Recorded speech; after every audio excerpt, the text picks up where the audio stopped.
जय हिंद विद्यार्थियों। आज हम बात करेंगे कला अध्ययन में कक्षा 8वीं में ज्योमेट्रिकल ड्राइंग के प्रश्न नंबर 1 के अभ्यास पर, जिसमें कि आपके पास दिया है कि एक ही आकृति में किस प्रकार से आप साधारण विधि से समपंचभुज और षष्ठभुज और सप्तभुज बनाएंगे। जय हिंद विद्यार्थियों, आज मैं 8वीं कक्षा के ज्योमेट्रिकल प्रश्नों में आपको बहुभुज के पहले प्रश्न से आपको अभ्यास प्रारंभ कराऊंगा। और जैसा कि आप पुस्तक में देख पा रहे हैं, बहुभुज का पहला प्रश्न यहाँ पर आपके सामने दिया है।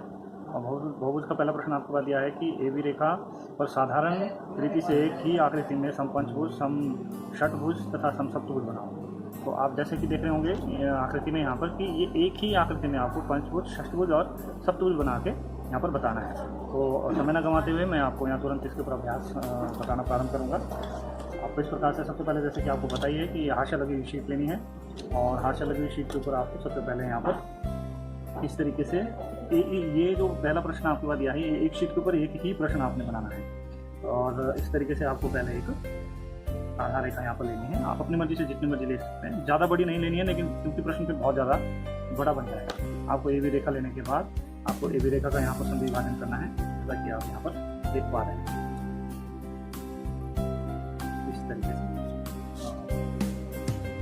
ए रेखा का संविभाजन करने के बाद आपको पेंसिल से यहाँ पर ए बी रेखा की संविभाजन की जो रेखा है, यहाँ बिल्कुल ऐसे जहाँ ये दोनों चाप कटी उसके साथ मिला करके आप लगाएं। और ये रेखा आपको ऊपर तक बढ़ानी है इस प्रकार से, जैसा कि आप प्रश्न में यहाँ पर देख पा रहे हैं। जैसे ये मैंने यहाँ पर रेखा लगा दी, तो दिख रहा है। इसके बाद अब हम जो है ए या बी किसी भी एक बिंदु पर जो है यहाँ पर एक लंब उठाएं। लंब बोले तो 90 डिग्री का कोण एक यहाँ पर हम बनाएंगे। और आप यहाँ पर जैसा कि प्रश्न में दिया है कि ये प्रश्न साधारण विधि से हम उसको बना रहे हैं। बहुभुज के बहुत सारे प्रश्न कुछ विशेष विधि से बनते हैं, कुछ साधारण विधि से बनते हैं। तो ये प्रश्न जो है वो हम यहाँ पर साधारण विधि से बना रहे हैं। यहाँ पर मैंने ये लंब की चापें लगा दी हैं, और यहाँ से लंब की चापें लगाने के बाद लंब की जो रेखा है वो यहाँ पर लगा दी। अब इसके बाद आपको क्या करना है कि ए और बी रेखा के बराबर प्रकार होनी है, और ए बी रेखा के बराबर प्रकार खोल के आपको एक ये यहाँ पर इस प्रकार से चाप लगानी है, जो कि लंबवत रेखा को यहाँ पर किसी भी बिंदु पर काटती है। मान लीजिए मैंने यहाँ पर बिंदु जी बिंदु लिखा है जहाँ पर रेखा कटी। अब ये आप यहाँ समझिए कि ये रेखा चाप जो है मैंने क्यों बताई है। ये चाप हम जो है पंचभुज, षष्ठभुज और सप्तभुज के जो भाग है वो किस प्रकार से आप निकालेंगे, उन भागों को निकालने के लिए एक इसमें विधि भी है, जिस विधि को साधारण विधि का नाम यहाँ पर NCERT के द्वारा दिया गया है।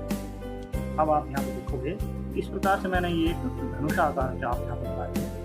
मैं धनुषाकार इसलिए बोल रहा हूँ क्योंकि इसमें जो धनुष की जो डोर जैसे होती है वो भुजा भी यहाँ पर ए बी भुजा लग चुकी है। अब इस ए बी भुजा से हम समझेंगे कि जहाँ पर ये ए बी भुजा इस ए बी रेखा के संविभाजन की रेखा पर मिलती है, वो एक बिंदु यहाँ पे इस प्रकार से लगाएंगे, वो आपका यहाँ पर नंबर 4 भाग यहाँ पर माना जाएगा कि नंबर 4th पार्ट जो है यहाँ पर आ चुका है। यानी यदि आप यहाँ से एक वृत्तखंड लगाओगे तो इस प्रश्न में आपके पास चतुर्भुज बनेगा। इसके बाद ये इस प्रश्न का फार्मूला है, नियम है, जैसे मैथमेटिक्स में आपको बताते हैं उसी प्रकार से इसमें ये इस तरीके का फार्मूला या नियम जो है वो लगेगा इस प्रश्न को बनाने में। अब इसके बाद इसके ऊपर वाला हिस्सा है जहाँ ये चाप कटती है, वहाँ पर आपका आएगा नंबर 6। लेकिन अब ये 4 के बाद 6 आ गया, 5 नंबर तो इसमें आया नहीं, वो आपको 5 नंबर यहाँ पर फाइंड आउट करना है। वो कैसे करेंगे कि 4 और 6 के बीच की जो रेखा है इसका बिल्कुल आपने आधा करना है। आधा कैसे करेंगे? आधा करने का हमारे पास नियम यहाँ पर है कि किसी भी रेखा को आधा करना हो तो उसका हमें समद्विभाजन करना होगा।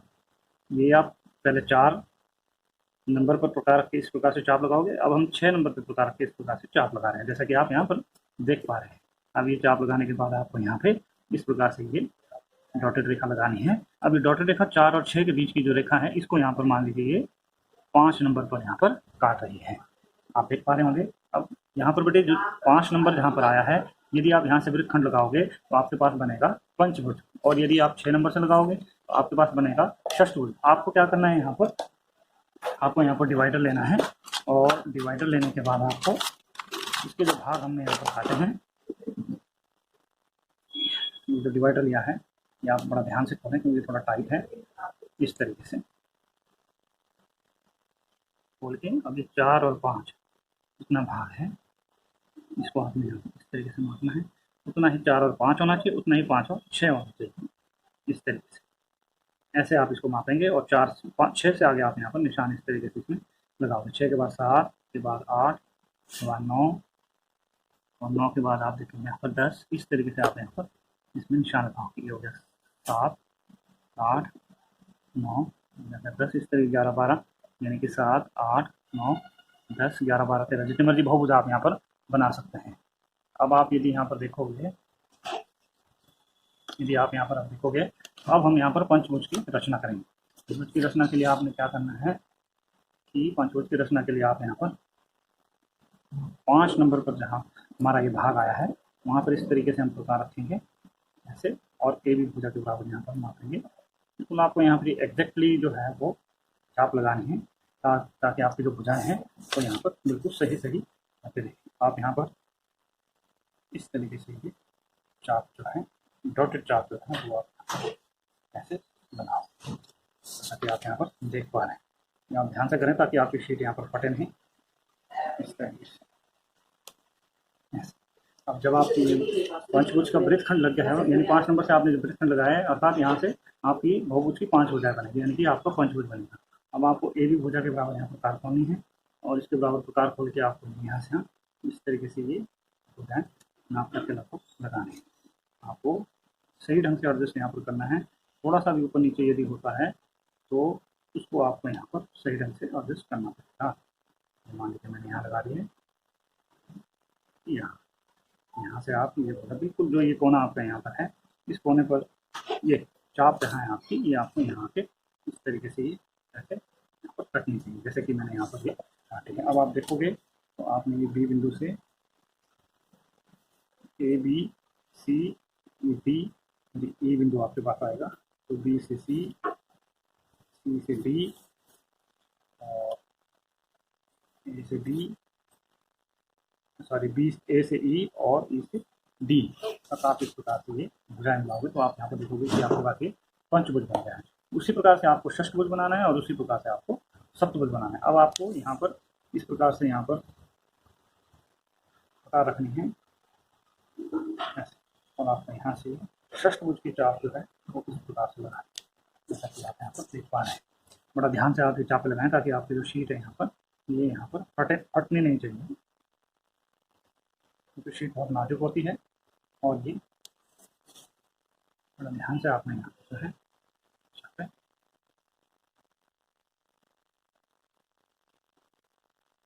बी बिंदु बना करना है। उसी प्रकार से आप अगली जो वृत्तखंड है वो 7 नंबर से आप लगाओगे।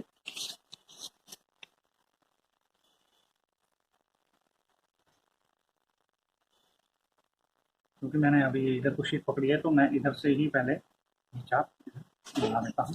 उसके बाद आप ये चाप यहाँ से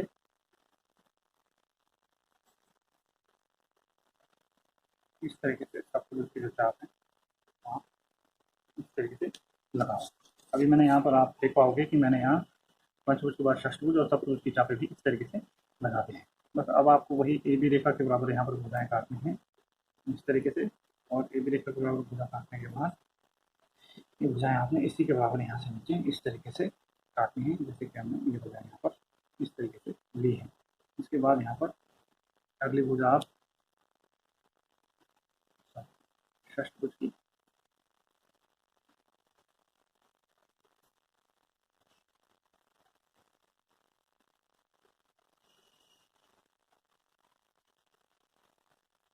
एक बार आप इसको सही ढंग से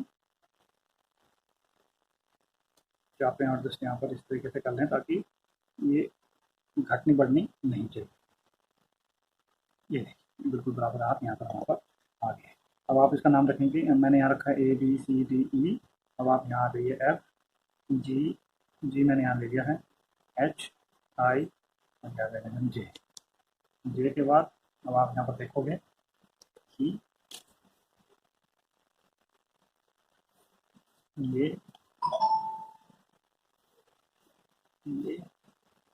अच्छा आई इसे आपने लगानी है यहाँ पर जे से आपने यहाँ सीधा ये आप देखेंगे ये हमारा यहाँ पर षष्ठभुज बन चुका है। षष्ठभुज के बाद अब आपको बनाना है सप्तभुज। सप्तभुज की भी आप उसी प्रकार से भुजाएं काटेंगे। ये आगे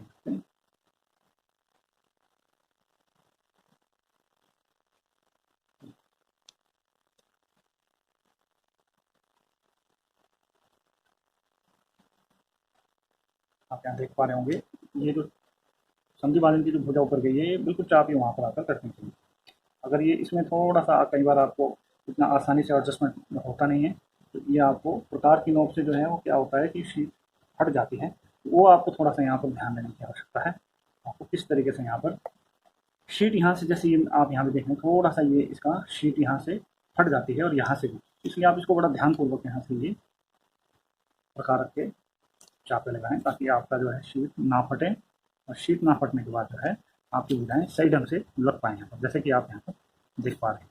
तो ये मैंने यहाँ पर षष्ठभुज के बाद जो है वो सप्तभुज की जो भुजाएं हैं, वो ये सम सप्तभुज है, सम पंचभुज है और सम अष्टभुज, सॉरी सम पंचभुज, सम षष्ठभुज और सम सप्तभुज की जो यहाँ पर भुजाएं मैंने लगाई है। अब ये यहाँ पर जे, यहीं से कर दो के, जे के एल एम एन ओ, कोई भी आप नाम जो है इसमें दे सकते हो। तो इस प्रकार से आप देख रहे होंगे कि हमने एक ही आकृति में साधारण विधि से सम पंचभुज, सम षष्ठभुज और सम सप्तभुज यहाँ पर हमने बनाए हैं। इसको बनाने का आपने अभ्यास करना है, और इसको अभ्यास करने के बाद आप बन जाएगा। आप इसको अपने ग्रुप में डालेंगे, इसको मैं क्या करूँगा, फिर मैं अगर कोई कमी हुई तो मैं उसको आपको बताऊँगा। जय हिंद।